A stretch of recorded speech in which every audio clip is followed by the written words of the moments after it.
பணக்கார வீட்டு பையன் மிஸ் பண்ணிராதன்ற மாதிரி சொல்ல, மறுபடியும் அவங்க வீடு வாங்குற கனவை தள்ளி வச்சுட்டு அந்த பணத்தெல்லாம் ஆர்த்தி கல்யாணத்துக்காக பயன்படுத்துறாங்க. இப்போ கல்யாணமும் நல்லபடியா முடிஞ்சிருது. ஆனா இவங்க வீடு வாங்கணுன்ற ஆசை மட்டும் இன்ன வரைக்குமே நிறைவேறல. இப்போ பிரபுக்கும் அவங்க அப்பா ஒரு பணக்கார வீட்டு பொண்ணை பேசி முடிச்சிடுறாரு.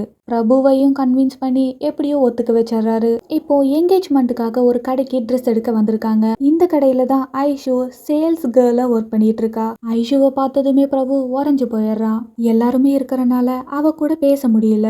பிரபு கல்யாணம் பண்ணிக்க போற பொண்ணு பணக்கார வீட்டு பொண்ணுன்றனால 2 பேரும் கல்யாணத்துக்கு அப்புறம் தங்க போற வீட்டை இப்ப எல்லாரும் சுத்தி பாக்குறாங்க. பிரபுவோட அப்பா நம்மளால தான் வாங்க முடியல, நம்ம பையனாவது ஒரு நல்ல வீட்டுல இருக்க போறான்றத நினைச்சு ரொம்பவே சந்தோஷப்படுறாரு. ஆனா பிரபுக்கு இந்த கல்யாணத்துல விருப்பம் இல்லை. அவன் மனசுல ஃபுல்லா ஐஷு தான் இருக்கா. ஐஷுவை பார்த்தும் அவகிட்ட எதுவும் பேச முடியலன்னு கடை சாத்துற டைமுக்கு போய் மறுபடியும் ஐஷுவை மீட் பண்றான். 2 பேரும் அப்படியே பேசிக்கிட்டே ரோட்ல நடந்து போறாங்க. இது வரைக்கும் ஐஷு அவங்க வீட்டை பத்தி எதுவுமே பிரபு கிட்ட சொன்னது கிடையாது.